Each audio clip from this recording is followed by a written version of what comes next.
Bonsoir et bienvenue dans l'entretien de Rémi. Aujourd'hui, nous sommes à Massy, à la rencontre de Jean Daragnès. Il est cinéaste, également écrivain. Son dernier film s'intitule Mauritanie, terre de sable. Voici l'entretien de Rémi avec Jean Daragnès. Entre Jean Daragnès et la Mauritanie, c'est une histoire qui s'exturbe du temps et se perd dans l'immensité des paysages, des pays des mille et un poètes. Né au Sénégal, Jean Daragnès a quitté le continent mère adolescent pour y revenir quelques années plus tard. Et depuis, il ne reste plus une année sans y poser les pieds, notamment en Mauritanie. Depuis 2003, Jean Daragnès arpente les beautés aussi bien humaines que géographiques qu'offre la Mauritanie pour le présenter au monde. Son premier film, Voyage au pays des morts, est sorti en 2016 accompagné d'un livre éponyme.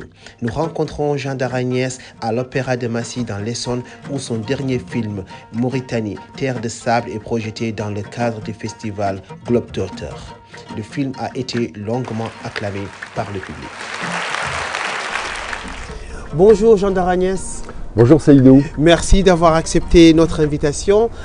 Tu sillonnes la Mauritanie depuis 2003. Tu y apportes de magnifiques images, deux films dont déjà à ton actif. Il y a également un livre écrit.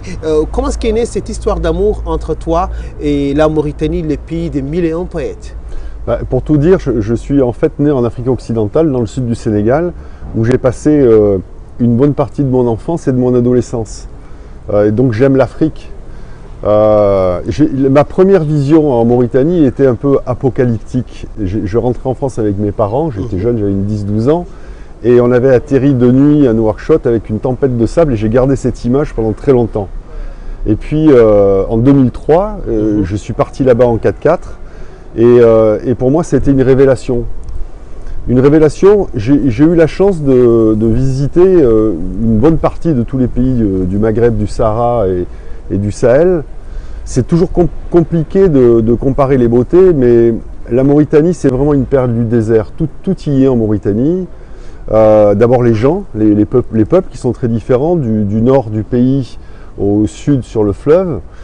Et ces peuples se mélangent, je trouve, avec harmonie entre le Sahara, le Sahel et l'Afrique occidentale. Et puis la Mauritanie, on ne peut pas être insensible à sa beauté.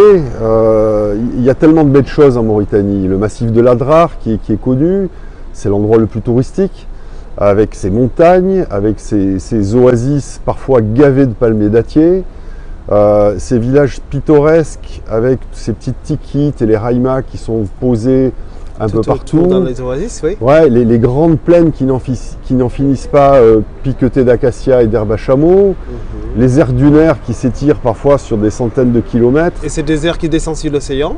Et le bord de mer qui est magnifique sur 700 km, ça existe nulle part au monde, ça peut-être en Namibie, où on peut pas trop aller en bord de mer. Oui. Là en Mauritanie, on peut... Le fleuve Sénégal éventuellement, oui. Et le fleuve Sénégal, non, la liste est longue en Mauritanie, c'est vraiment un pays magnifique. Et puis les Mauritaniens, avec leurs costumes traditionnels bleus, toutes les femmes dans ces voilages légers de toutes les couleurs, c'est vraiment...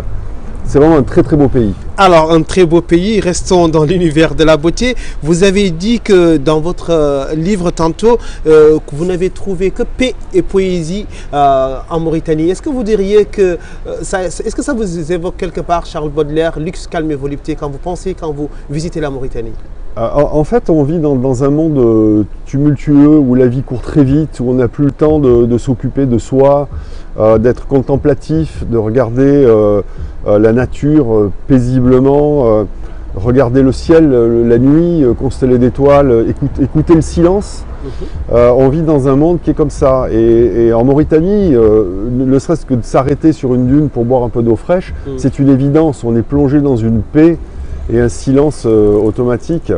Cette beauté, ce luxe, le luxe pour moi, c'est probablement la beauté de pouvoir avoir la chance de s'émerveiller de tout ça. Et on passe souvent à côté. Et qu'est-ce que vous cherchez en Mauritanie? Vous qui êtes aventurier, vous qui aimez les voyages, est-ce que c'est une part de vous-même que vous allez chercher en Mauritanie? Quelque part dans le film, quelqu'un dit que voilà, vous avez l'âme d'un nomade. Est-ce que c'est vous-même que vous allez chercher en Mauritanie? Ça fait du bien. On dit que dans le désert, on gomme le superflu et le désert oblige à l'essentiel. Oui. On retrouve, moi j'ai le sentiment de revenir un peu dans mon enfance, de retrouver une liberté sans contrainte, et puis surtout rencontrer des peuples, de gens qui ont été préservés. Tout est propre en Mauritanie, rien n'a été abîmé. On a conscience de la valeur de l'eau. Toutes ces choses-là, moi, m'émerveillent et me rendent serein, en paix. C'est un endroit du monde où on peut réellement se retrouver, se ressourcer. Ok, un endroit où on peut se ressourcer, un endroit où il y a voilà, ces grands espaces qui prêtent aux rêves et en tout cas aux grandes imaginations. Mais vous dites que le désert, c'est grand, mais le danger guette. Est-ce que vous avez été confronté à des dangers? Je ne veux pas parler du danger en pensant aux problèmes, par exemple, qu'on a connus dans le Sahara au niveau de l'insécurité. Oui, on parle plutôt voilà, des aléas ou en tout cas du danger de la nature elle-même. Parce que, pour finir ça, c'est important, la Mauritanie, moi, chaque fois que je dis je vais en Mauritanie, on me dit mais c'est dangereux, etc. La Mauritanie, pour moi, c'est une exception, parce qu'il y a eu des problèmes en Mauritanie il y a un certain nombre d'années, mais l'État mauritanien a mis en place des mesures très dur pour combattre des problèmes d'islamique radical, mais en même temps pour couper tous les trafics en tout genre qui se faisaient un peu partout. Et c'est un pays pour moi qui est extrêmement sécurisé depuis 10 ans. Depuis 2 ans, à l'initiative de Maurice Freud de Point Afrique, qui envoie des gens dans le Sahara depuis des années, la zone est passée de zone rouge en zone classique. Zone fréquentable, voilà, et maintenant les touristes peuvent aller là-bas. Donc ça, je voulais quand même le dire en préambule. C'est important. Après, moi, je m'invite dans un monde qui n'est pas le mien. C'est le monde des nomades. Et c'est vrai que du rêve au cauchemar, il n'y a qu'un pas. Il faut être vigilant quand on part dans le monde du sable. Il faut avoir un véhicule parfaitement équipé, un GPS, une réserve de gasoil et d'eau en quantité largement suffisante pour éviter de tomber en panne. Mais c'est vrai que j'ai eu des histoires. Je me souviens par exemple, il y a quelques années, j'étais plus jeune, j'avais tenté de traverser l'Erg d'Amatlich par le Foum, par la passe. Et puis j'avais fait la première partie et ensuite j'avais pris des points qui étaient un peu aléatoires et en même temps j'ai pris une tempête de sable. Donc j'ai fait 5 km en 10 heures, la moitié aller, la moitié retour avec une tempête de sable. Vraiment ça m'a servi de leçon, donc maintenant je suis un peu plus prudent. Ok, vous écoutez plus les guides et puis vous écoutez, regardez éventuellement la météo. La météo, je ne l'ai pas, mais enfin, je fais attention, quoi, voilà. Ok, il va falloir quand même faire très attention. Alors, le thé mauritanien, il faut qu'on en parle. Vous dites que vous ne pourrez pas supporter de boire ce thé, en tout cas à longueur de journée, ce que font systématiquement les Mauritaniens. Comment est-ce que vous avez trouvé cette relation avec le thé? Le thé, c'est une institution en Mauritanie. Moi, j'ai découvert ça. On parlait de mon ami Bodia qui est guide mauritanien. J'ai jamais vu quelqu'un boire autant de thé, c'est invraisemblable. Mais en Mauritanie, je me suis rendu compte que tout autour du thé, en fait, toutes les décisions familiales, toute l'histoire de la Mauritanie tourne autour de prendre son temps sous la raïma et de boire du thé tranquillement. Alors c'est vrai que je trouve que les Mauritaniens en boivent trop, parce que ça a des conséquences quand même parfois en fin de vie sur des problèmes de vision ou de problèmes de maladie, de santé. Mais en plus il est excellent le thé mauritanien. Et puis ce qu'il y a de merveilleux, c'est que dans chaque raïma, chacun a son secret du thé. Et souvent c'est les femmes, généralement ce sont les femmes qui le préparent et qui le goûtent. Et ouais, c'est le thé mauritanien. Alors, une fois que vous êtes en Mauritanie, vous pourrez en boire combien par jour environ? Une fois ou 2 fois? Moi, j'en bois par politesse, mais je ne peux pas en boire trop parce qu'au bout d'un moment, je tremble. Donc, faut aussi se préserver. Ouais. Alors, vous racontez des histoires différentes dans chacune de vos aventures. Ouais. En quoi, à chaque fois que vous voyagez en Mauritanie, c'est différent de notre voyage?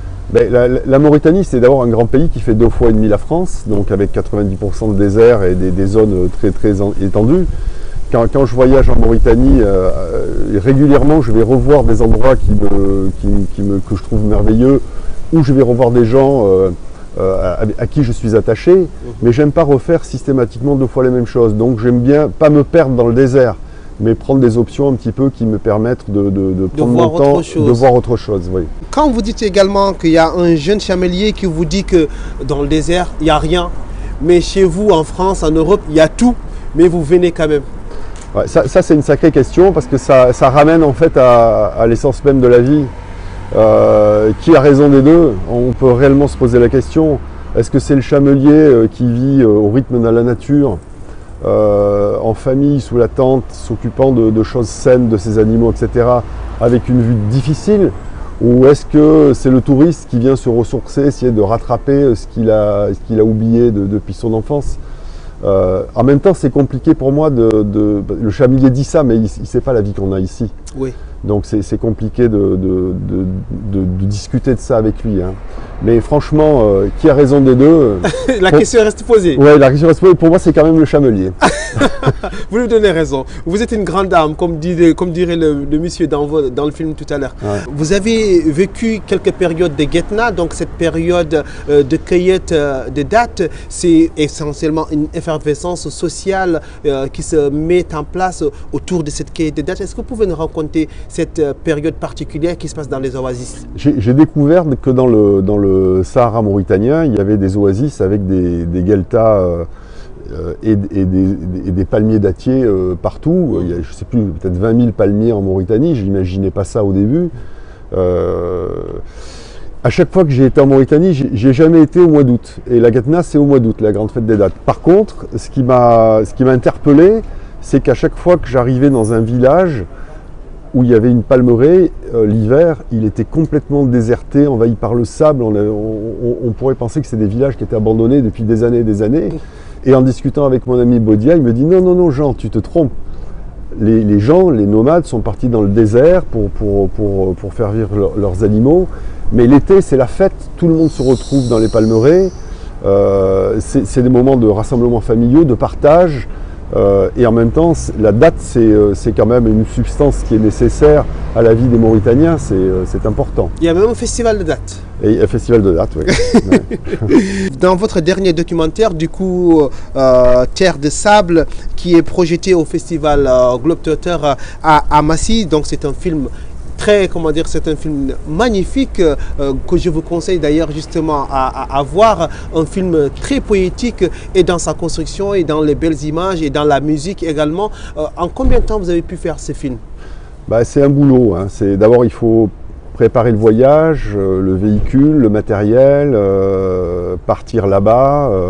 On a fait beaucoup de rush. Après, il faut monter le film. C'est quand même un sacré travail. C'est du boulot, voilà. Mais moi, j'ai voulu faire ce film pour montrer la beauté de la Mauritanie, mais aussi la beauté de tous ces peuples qu'on ne connaît pas.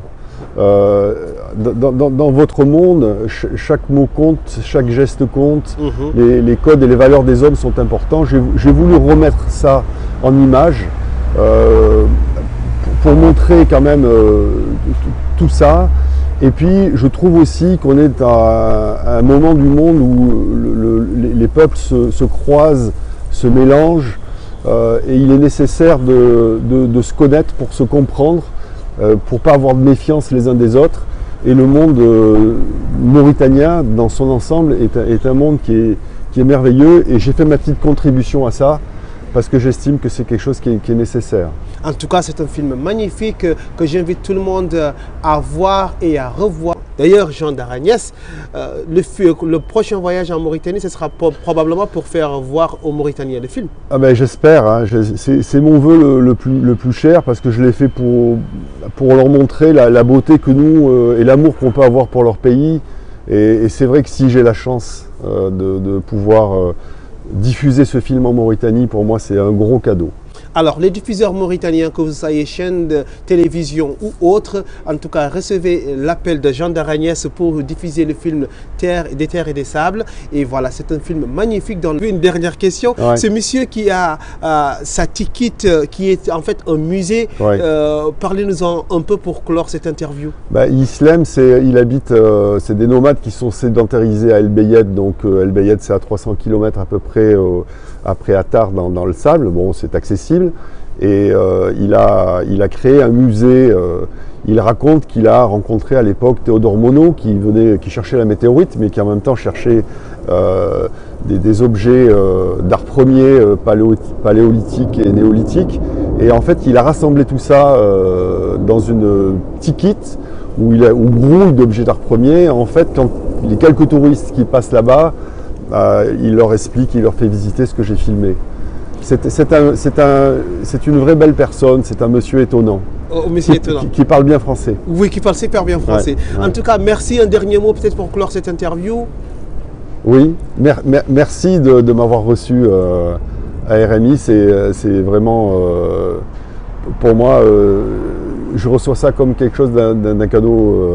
Je ne sais pas comment le dire, mais je suis vraiment content de vous avoir tous rencontrés. Merci bien, shukran Adjaram Nawari, comme on dira pleinement en Mauritanie. Encore merci de nous avoir suivis dans l'entretien d'RMI. C'était l'entretien d'RMI avec Jean Daragnès sur rmiinfo.com. À très rapidement pour un nouveau numéro de l'entretien d'RMI.